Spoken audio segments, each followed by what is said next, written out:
Assalamualaikum warahmatullahi wabarakatuh.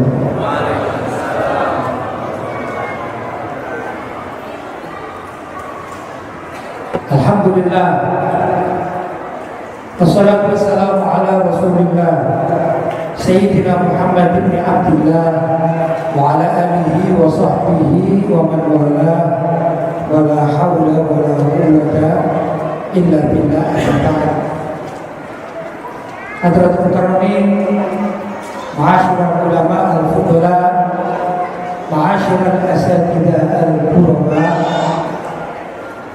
bapak-bapak, ibu-ibu, saudara dan saudari, hadirin hadirat yang dirahmati Allah dan yang tak kita lupakan, para pengurus Yayasan Pendidikan Hidayatullah Surabaya yang mungkin tidak dapat saya sebutkan satu persatu namanya, termasuk ada Ustaz Abdurrahman, terus ketuanya Ustaz Saifuddin, Ustaz Abdul Khalik, dan juga Ustaz Muhdor, serta semua yang hadir yang tidak dapat saya sebutkan satu persatu. Kesalahan saya tidak minta perbaikan. Sudah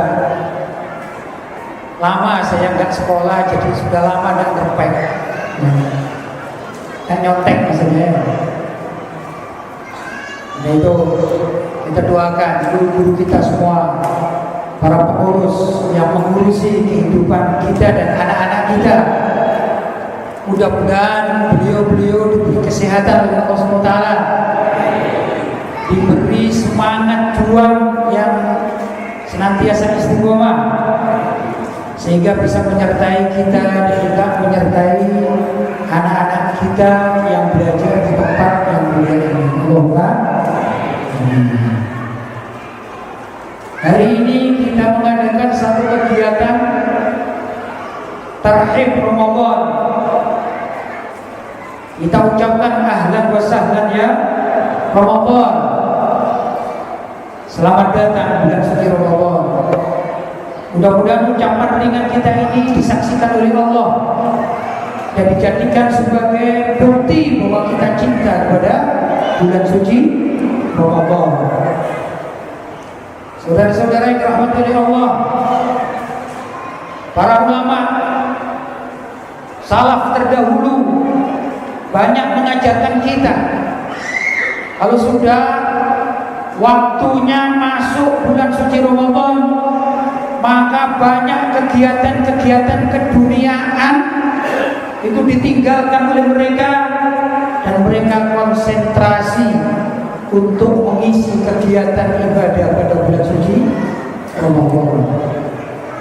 Karena itu mari kita juga belajar kepada sejarah bagaimana ulama-ulama kita, tokoh-tokoh kita, orang tua kita yang terdahulu, bila mana mereka sudah masuk atau mendekati masuk bulan suci Ramadan.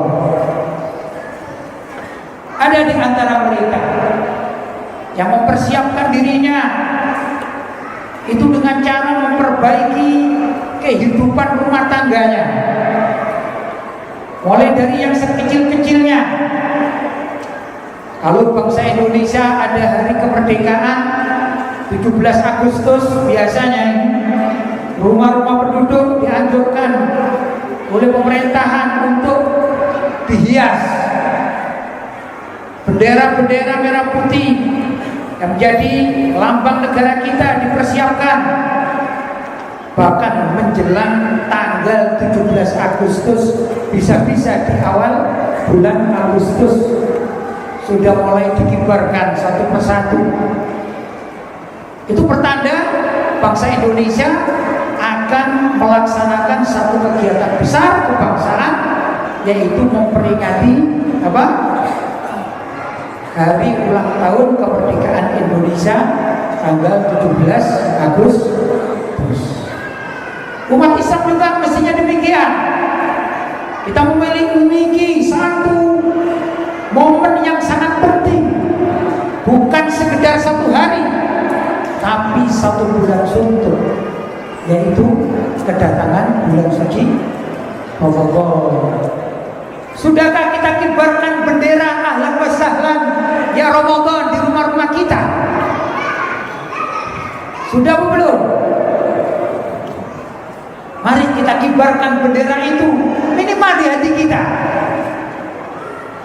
Ibu-ibu, sudahkah mempersiapkan mangkok-mangkok Ramadan? Kenapa saya katakan mangkok-mangkok Ramadan? Karena biasanya bulan suci Ramadan itu ada takjil berupa kolak, kolang-kaling, apalagi ya, cendol. Apakah sudah dipersiapkan tempat kita untuk makan cendol? Karena ibu-ibu kalau mau mengganti mangkok-mangkok yang lama diganti yang baru, maka sesungguhnya itu pertanda ibu-ibu telah mempersiapkan diri untuk mengatakan ahlan wa sahlan ya Ramadan. Sebelum bapak-bapak ini ibu dulu ya. Sudahkah ibu-ibu mempersiapkan mukena-mukena baru untuk ibu-ibu sendiri dan anak-anaknya? Kita katakan, aku beli mukena untuk diriku, untuk anak-anakku yang perempuan, guna dalam rangka menyambut kedatangan bulan suci Ramadan. Maka pahalanya double. Pahala mempersiapkan baju mukena baru untuk ibadah, lebih-lebih kalau ibadahnya itu pada bulan suci Ramadan. Ibu-ibu bilang, saya nggak punya duit. Kita katakan pada suami-suami, sudahkah kalian siapkan dana-dana untuk menghidupkan bulan suci Ramadan? Berapa banyak dana-dana kalian keluarkan untuk pesta demokrasi?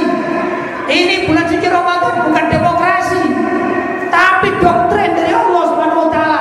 Sudahkah kita persiapkan dana-dana untuk memeriahkan datangnya bulan suci Ramadan?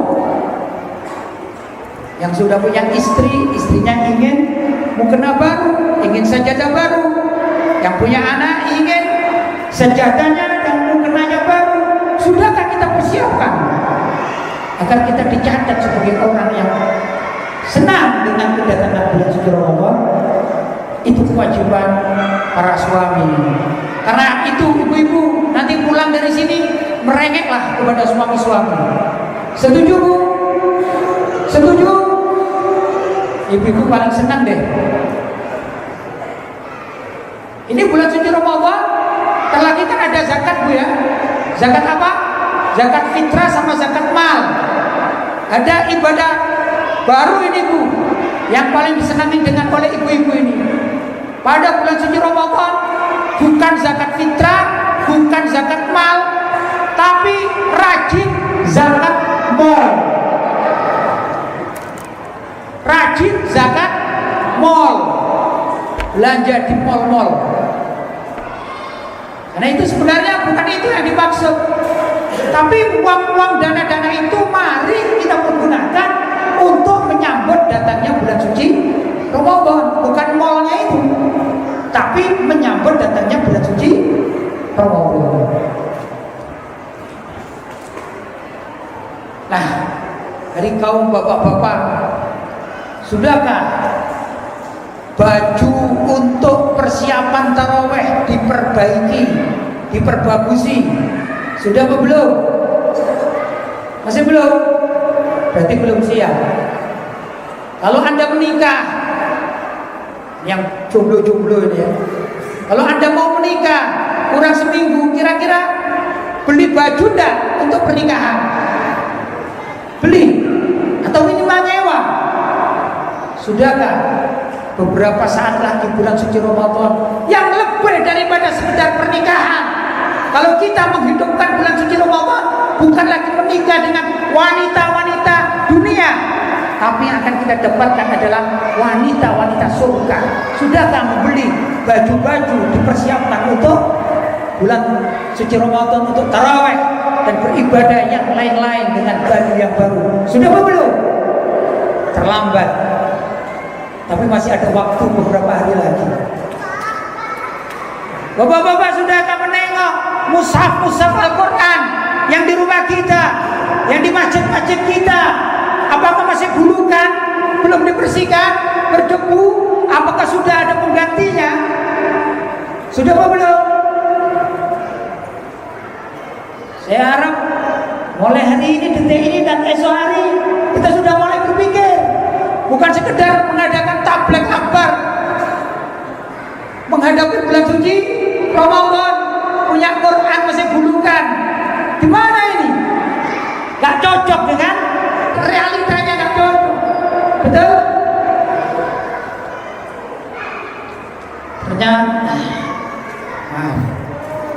Ternyata masih banyak ya yang belum kita persiapkan untuk diri kita.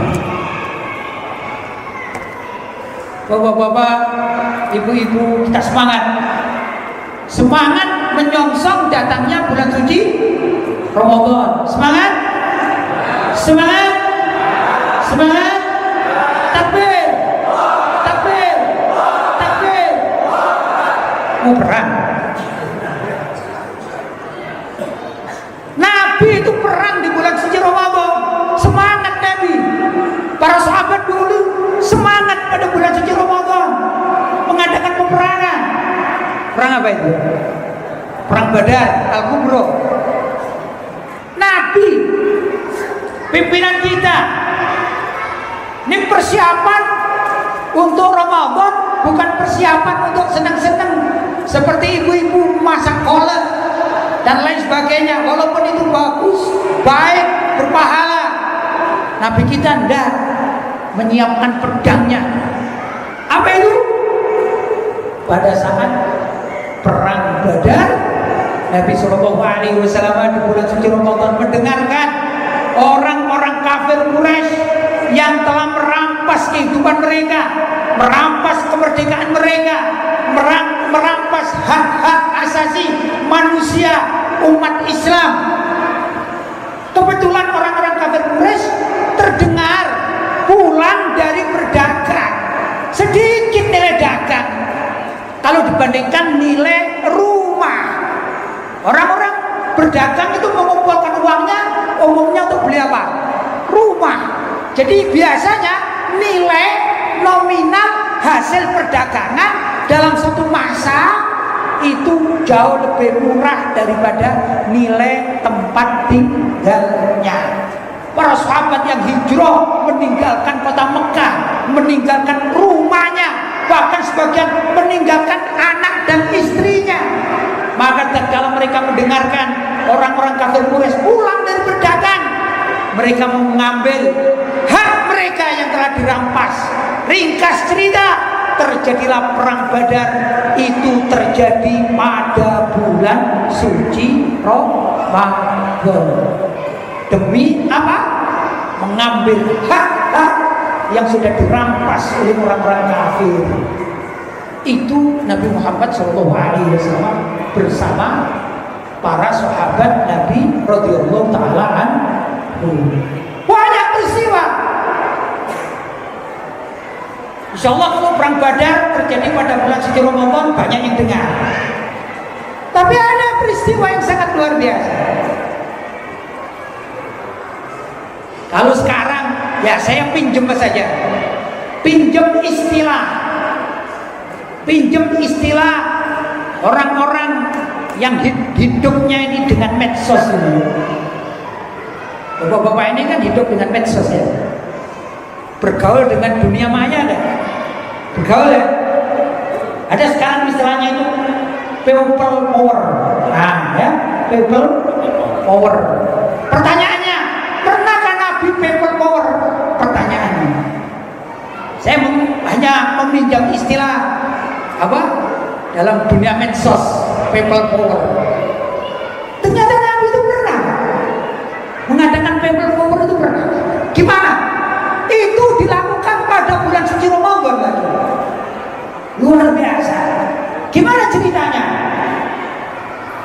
Ini sejarah. Saya tidak bicara politik nasional, saya bicara sejarah ya. Nabi Shallallahu Alaihi Wasallam tatkala beliau suatu saat mengadakan perjanjian damai setelah Nabi berada di kota Madinah, hijrah dan mengumpulkan atau membuat satu kekuatan sehingga kekuatan Islam ini penuh.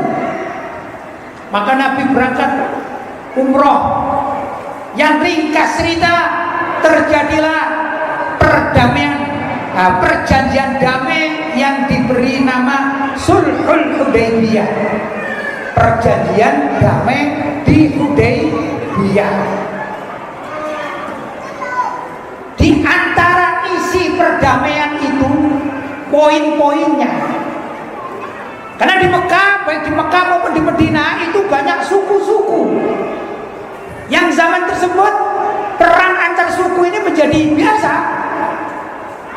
Khazraj perang dengan suku Nadir biasa. Saya nggak bisa menyontohkan, repot kalau di sana. Tapi kalau di Indonesia atau di Pulau Jawa saja saya contohkan. Ada namanya suku Jawa, ada namanya suku Madura, ada namanya suku Sunda, ya, ada suku Batak, ada suku dan lain sebagainya, ya. Nah, yang hafal itu Bang Haji Omairama, insya Allah ya. Sebut saja di Surabaya. Saya gambaran untuk lebih memudahkan. Di Surabaya ini terdiri dari berapa suku? Banyak. Jawa ada, terus Madura ada, Arab ada, Cina ada, ya, dan lain sebagainya. Zaman dahulu kala orang-orang Arab itu kalau perang, itu perang antar suku. Kalau saya gambarkan di Surabaya, misalnya di sini nih banyak suku Jawa, perangnya ke Ampel, banyak orang Arab, suku Arab perang antara orang mana ini, daerah mana ini? Hampir ngasih apa ini namanya? Apa? Kejauhan Putih. Ya, Kejauhan Putih ini perang sama orang Ampel, suku Ampel. Begitu dulu. Kemudian yang ada di seberang jalan, seberang menuju Madura itu apa? Orang-orang suku Madura yang di penyeberangan itu daerah apa, Pak? Apa itu? Kurang keras? Ya sudah. Saya bukan orang Madura, nggak hafal ya. Orang Kamal misalnya, orang Kamal, orang Madura perang dengan orang Ambeng-Ambeng misalnya ya. Demikian perang itu terjadi di zaman Nabi hidup dan sebelum Nabi lahir biasa. Di antara mereka ada tokoh-tokoh sentral macam-macam, Pak.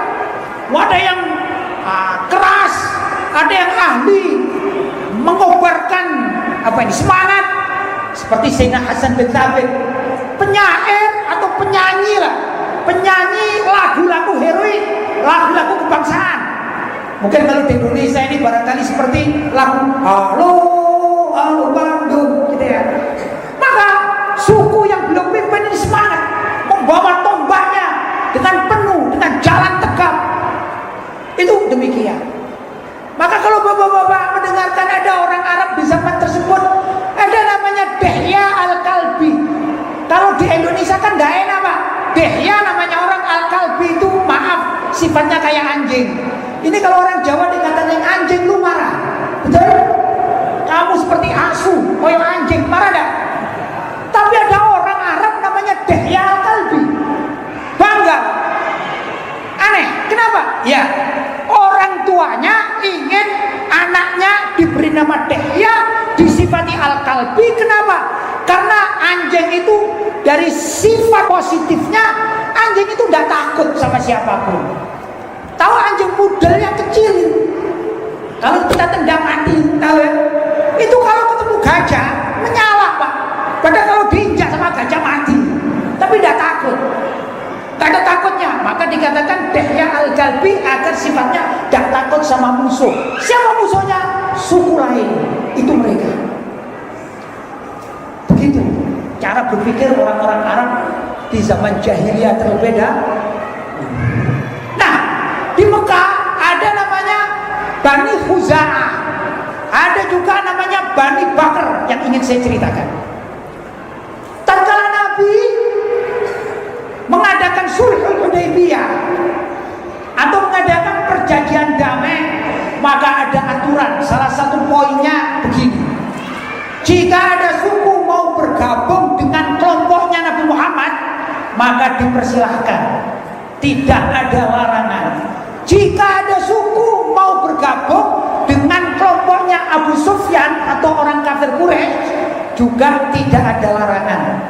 Karena ini sudah namanya perdamaian Hudaybiyah. Jadi bicaranya tentang kemanusiaan. Maka subhanallah, suku atau Bani Khuza'ah mendeklarasikan diri, saya atau kami dari Bani Khuza'ah, gitu ya, deklarasi ya. Dengan ini menyatakan mendukung paslon, mendukung dan ikut bergabung kepada pasukannya Rasulullah Shallallahu Alaihi Wasallam. Bukan berarti mereka sudah masuk Islam, bukan. Tapi begitulah yang namanya apa itu ya, masyarakat itu ya, mana yang kuat akan dibela. Sedangkan Bani Bakr menyatakan, kami menyatakan dukungan kepada kelompoknya Abu Sufyan, yaitu orang-orang kafir Quraisy. Sudah, padahal ada permusuhan antar suku, yaitu Bani Khuza'ah dengan Bani Bakr, selalu bermusuhan. Sudah. Nah, setelah ada perjanjian Sulhul Hudaybiyah, maka mereka ingin hidup sama-sama aman. Rasulullah pula hidup di Madinah dengan penuh damai. Dan di Madinah juga ada perjanjian namanya Mitsaqul Madinah atau Sahifatul Madinah atau Piagam Madinah. Saya tidak bahas, terlalu panjang, bisa bermalam saya di sini nanti ya.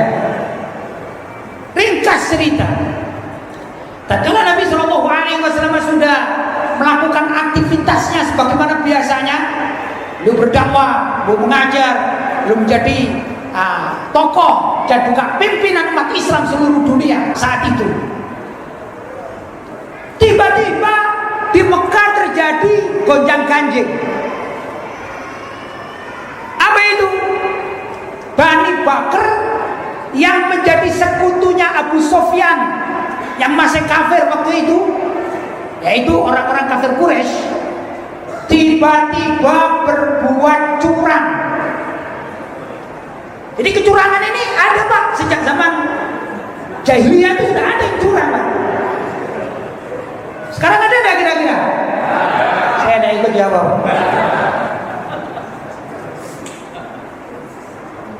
Curang Pak. Ya apa curangnya? Tentu kecurangan zaman sekarang berbeda dengan kecurangan zaman terdahulu. Kalau zaman sekarang kan namanya zaman digital, ya kan? Jadi kecurangannya salah input kan begitu, ya. Kalau dulu enggak, ini namanya zaman peperangan pedang. Maka ada seorang tokoh namanya Nofal dari Bani Bakr atau ini musuhnya Rasulullah ini. Itu mengumpulkan tokoh-tokoh dari sukunya dan mengatakan, kalian siapkan pedang-pedang kalian. Mumpung musuh kita dari Khuza'ah tidak siap perang, kita hajar mereka, kita datangi. Maka mereka siap-siap dengan menyiapkan pedang-pedangnya. Akhirnya datanglah ke tempat perkampungan Bani Khuza'ah. Yang Bani Khuza'ah taat, walaupun belum masuk Islam, taat dengan peraturan. Tidak ada masalah, taat. Kalau seperti sekarang ini kan, yang bagian quick count itu kan tidak taat ya, asal saja. Yang taat kita tunggu tanggal berapa? 22 Mei kan gitu kan, taat. Oh, kok jadi milih bicara politik saya. Ini taat, masalah taat. Kenapa karena menghormati Rasulullah Shallallahu Alaihi Wasallam.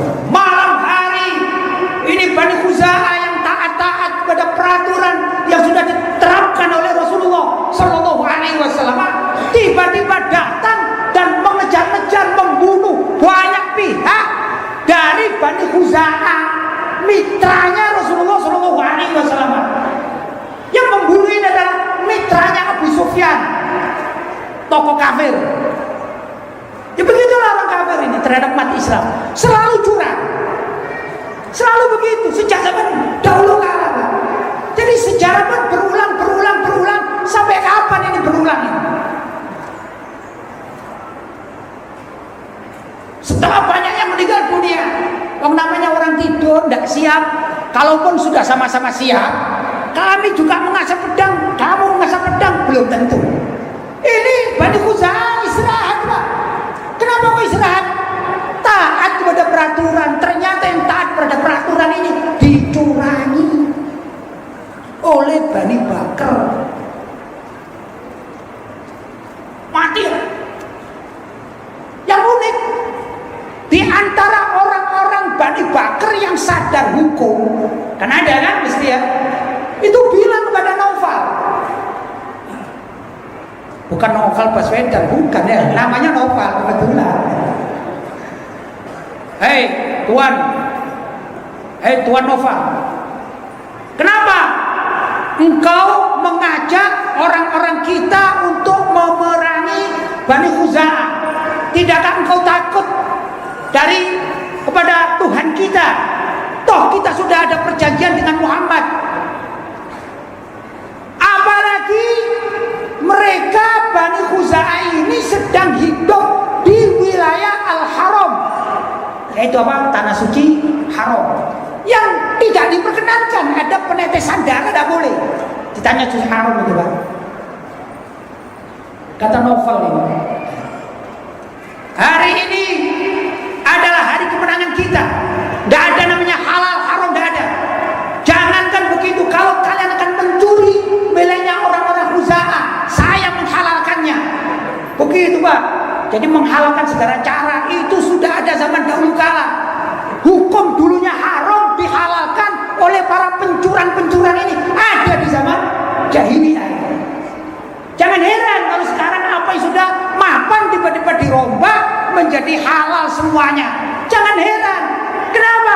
Itu ajaran orang-orang jahiliyah di zaman Rasulullah Shallallahu Alaihi Wasallam. Sudah. Ya namanya orang siap dengan orang tidak siap, yang tidak siap kalah. Betul? Setelah itu Rasulullah dengar peristiwanya.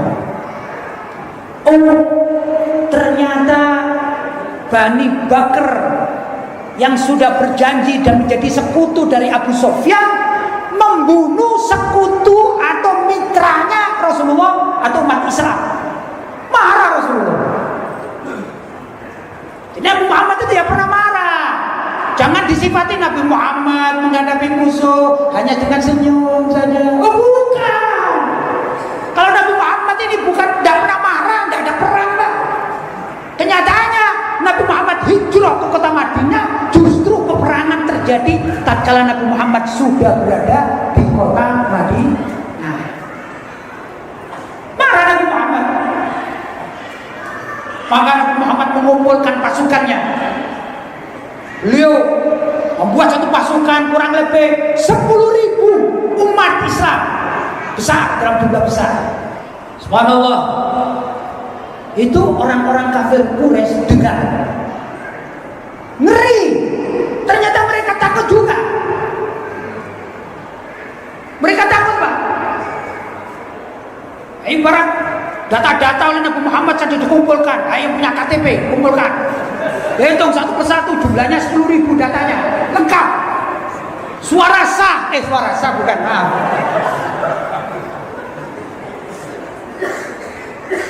Lengkap.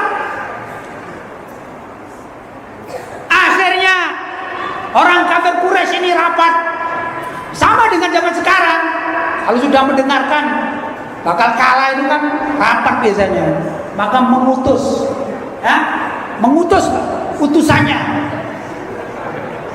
nego. Sama Pak ya berarti ya? Loh, saya enggak bohong, bisa dibaca di sejarahnya Pak. Nego. Cuman yang disuruh ini namanya Luhut, maaf salah. Namanya Abu Sufyan.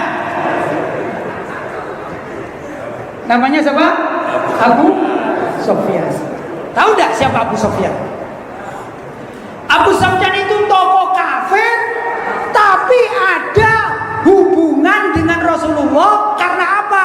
Karena putrinya yang namanya Ummu Habibah itu masuk Islam, dinikahi oleh Rasulullah. Jadi secara ringkas Abu Sufyan itu mertuanya Rasulullah Shallallahu Alaihi Wasallam. Maka Abu Sufyan sebagai delegasi utusan nego Pak. Ya tidak tahu naik apa ya, naik pesawat atau gimana. Ada yang jelas Rasulullah ada di rumah juangnya Rasulullah ya, di Madinah. Namanya rumah juang Rasulullah itu namanya Al-Masjid An-Nabawi. Itu rumah juangnya Rasulullah Shallallahu Alaihi Wasallam. Datanglah Abu Sufyan. Kebetulan saat itu Rasulullah berada di rumahnya istri beliau yang bernama Ummu Habibah, putri dari Abu Sufyan. Nego. Ya mungkin negonya begini. Gimana ini negonya ya? Hai Muhammad, ini bahasa saya ini ya, karangan saya ya, nggak ada hadisnya ini ya. Tadi dicari hadisnya nggak ada ini ya. Hai Muhammad, kau kan mantuku. Wah ini negonya begitu ya. Nggak bisa lah kamu ngalah-ngalah sedikit gitu. Negonya ini. Negonya begitu. Bisakah? Masa engkau akan datang dengan pasukanmu 10.000 orang? Kamu tahu enggak bahwa di Mekah itu juga banyak keluargamu, paling enggak keluarganya ini istrimu Ummu Habibah. Ya nego, merayu-rayu. Ya, biasa kan begitu ya. Cuman saya nggak ada laporan pada saya apakah Abu Sufyan itu bawa duit untuk nyogok, saya nggak tahu. Karena nggak ada laporan pada saya ya. Nego Pak. Tapi Nabi Muhammad subhanallah, Nabi Muhammad mengatakan tidak ada kata kompromi untuk musuh. Subhanallah. Tidak ada kata kompromi untuk musuh. Kata Nabi. Gagal Pak. Negosiasinya Abu Sufyan gagal total. Itu Nabi Muhammad. Bukan kalau datangi, ya sudah, saya kan rahmatan lil alamin, saya mau tidur aja. Enggak gitu, tegas.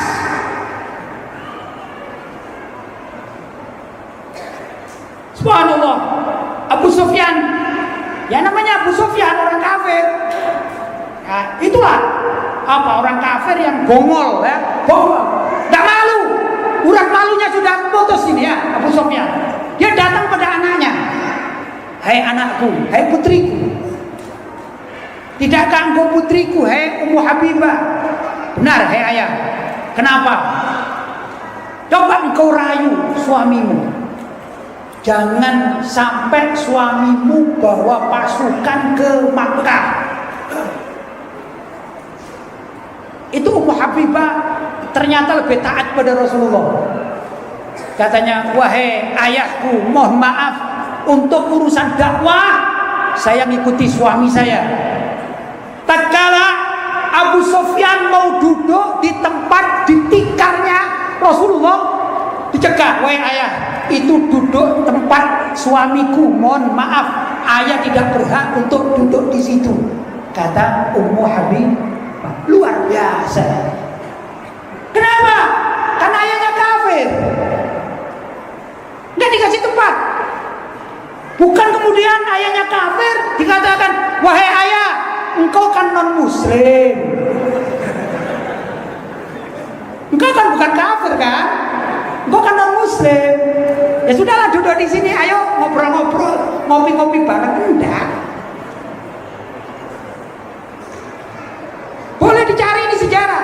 mungkin secara penyampaian saya ini dengan sedikit gurau biar nggak tidur, tapi sejarah ini otentik, ada. Setelah ditolak oleh anaknya, maka siapa ini namanya? Panjaitan, siapa? Abu Sofyan ya? Bukan Abu Panjaitan, bukan Abu Sofyan. Maaf kalau salah ya. Ya, usia saya sekarang 53, jadi banyak salah kalau ngomongnya. Agak tua-tua sedikit lah gitu ya. Akhirnya Abu Sofyan datang kepada Sayyidina Abu Bakar. Datang juga kepada Sayyidina Umar. Datang kepada Sayyidina Ali dan orang-orang yang dekat kepada Rasulullah. Guna untuk apa? Nego. Minta perlindungan, takut apa Pak? Takut kalah. Tahu takut kalah? Ya. Maksudnya orang Mekah takut kalah, maka janganlah datang ke sana. Nego. Subhanallah. Semua ditolak. Semua permintaan Abu Sofyan kepada tokoh-tokoh Islam ditolak. Itu orang Islam zaman dahulu, Pak. Bukan seperti zaman sekarang, yang satu nolak, yang satu terima. Yang penting ada apa? Bukan ada lagunya, Pak. Lagunya apa? Lagu gambus. Apa lagunya? Wadana wadana dana, wadana wadana dana, wadana wadana dana. Yang penting ada dananya. Bukan begitu. Ditolak. Kepentingan orang kafir yang merugikan umat Islam ditolak mentah-mentah. Pulanglah Abu Sofyan dengan tangan hampa. Pulang. Sudah pulang aja. Mau terserah, mau pulang Surabaya, pulang ke Solo, terserah. Pokoknya pulang. Ke Mekah ya. Maaf. Suruh pulang. Maka Rasulullah Shallallahu Alaihi Wasallam menggerakkan. Nah ini saya katakan people powernya Rasulullah Shallallahu Alaihi Wasallam. Beliau mengajak pasukannya untuk berangkat ke kota Makkah. Ya bahasa sekarang loh ya. Namanya apa? People power. Datang 10.000 orang. Mengirim utusan ke penduduk Makkah. Jadi beritahu, kami penduduk kota Madinah, umat Islam akan masuk Mekah. Kami membawa 10.000 pasukan. Wah itu orang kafir Quraisy gemeteran, Pak.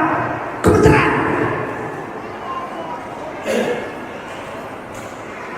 Akhirnya, alhamdulillah, tidak sampai ada peperangan, menyerah.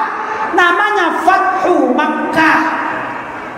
Nah dengar Fathu Makkah apa? Penaklukan kota Makkah. Nah dengar ya sejarah ya.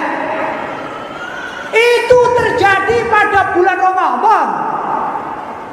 People powernya Nabi dilakukan pada bulan suci Ramadan dan menghasilkan sesuatu yang hebat. Maka penduduk Makkah ini semuanya menyerahkan diri. Dan Nabi Muhammad menghormati mereka. Man dakhalal masjid fahuwa aminun. Siapa yang masuk masjid maka aman. Tidak ada serangan dari umat Islam. Man dakhala bait Abu Sofyan fahuwa aminun. Siapa yang masuk rumahnya Abu Sofyan, kan mertuanya, mertua Nabi, maka dia juga mendapat keamanan. Itu dijamin. Yang curang-curang kalau menyerahkan diri dijamin, asalkan jujur menyerahkan diri. Yang jadi pegel itu kan sudah curang, melawan kan gitu. Ini terjadi di zaman Rasulullah Shallallahu Alaihi Wasallam. Karena itu saya mengajak menjelang bulan suci Ramadan, ayo kita pelajari sejarah apa yang pernah terjadi. Jadi nanti bulan suci Ramadan ini macamnya banyak. Dikatakan Ramadan, syahrul Quran. Bulan suci Ramadan, bulannya Al-Quran. Sudah bagus kalau ada adik-adik kita menghafalkan Al-Quran, membaca Al-Quran. Bukan orang tua kita. Tadarusan Al-Quran sudah bagus, tapi pemuda-pemuda yang energi ini loh, ayo mempelajari isi Al-Quran. Sejarah-sejarah diambil dari Al-Quran. Juga Al-Quran maksudnya adalah di situ ada nilai-nilai kehidupan Rasulullah Shallallahu Alaihi Wasallam. Sejarah hidup Nabi dipelajari. Maka kita akan tahu gimana kehidupan dahulu kala di bulan suci Ramadan. Ada namanya Fathu Makkah. Masih banyak. Apalagi ini adik-adik ini yang pemuda-pemuda ini yang saya yakin mereka ini juga pemain-pemain di dunia maya. Ya dah. Mereka adalah netizen, tapi karena dari dunia pesantren, jangan jadi netizen yang kosongan, jangan. Kalau ada netizen, ya sudah, sukanya mencaci maki saling, ya. Yang sono mengatakan sini kampret, yang sini mengatakan sana kepong misalnya. Itu urusan mereka. Santri-santri tidak boleh. Saya katakan, saya ajak pelajari sejarah. Kita sampaikan sejarah kepada masyarakat dengan baik, tapi dengan benar, sesuaikan dengan keadaan masyarakat sekarang. Insya Allah masyarakat akan melek sejarah, melek kebangsaan, melek politik yang tidak mudah untuk dipecundangi. Nah, bapak-bapak dan ibu-ibu yang dirahmati oleh Allah SWT, karena itu saya mengajak diri saya sendiri juga, mengajak kepada semuanya dalam menjelang datangnya bulan suci Ramadan, cerdaskan kita, otak-otak kita, keluarga kita, nilai-nilai pemikiran kita tingkatkan. IQ kita gimana caranya? Ya, bisa meningkat terus sampai kita adalah menjadi bangsa yang bermartabat, umat Islam yang ya'lu wala yu'la alaih, selalu menang dan bukan yang tertindas. Insya Allah kalau umat Islam bersatu dengan nilai-nilai kebaikan, nilai-nilai peradaban, nilai-nilai pendidikan yang tinggi, nilai-nilai keilmuan yang sangat kokoh, insya Allah bicara satu ucap didengarkan oleh umat Islam seluruh dunia. Masalahnya kalau umat Islamnya masih awam, ya dah, tidak ngerti apa-apa, suruh nyoblos sono nyoblos ini, mau-mau saja, yang penting ada duit, mau. Ini yang tidak intelek semacam demikian ini yang membahayakan. Ya, meminjam bahasanya Pak Rocky Gerung, katanya ini kalau umat Islamnya dungu, repot diajak berjuang. Maka kita mengajak, ayo jadi umat Islam yang berakal sehat. Sepakat? Setuju? Kita perang pemikiran, setuju? Perang peradaban, setuju? Jadi pion-pion yang sangat berjasa untuk kepentingan umat Islam, setuju? Sepakat? Jadikan handphone ini sebagai senjata perjuangan kita. Setuju? Setuju? Sepakat? Takbir! Takbir! Takbir! Demikian dapat saya sampaikan. Kalau ada kata-kata yang kurang tepat, mohon maaf. Kalau saya hari ini agak sedikit, ya agak lelah. Mungkin bapak-bapak melihat saya agak sedikit capek, sehingga ngomongnya juga sedikit repotan. Mulai kemarin terus di masjid-masjid, ya, rekreasi di masjid-masjid. Mulai dari di mana? Di Johor, Malaysia, lanjut ke Batam, lanjut ke Malang. Sekarang pagi ini, semalam saya masih di Malang, ada pengajian juga. Sekarang pagi ini di sini, jadi menyampaikan agak sedikit nyantuk. Mohon maaf yang sebesar-besarnya. Hadza ma aqulu lakum wal 'afwu minkum. Wassalamualaikum warahmatullahi wabarakatuh.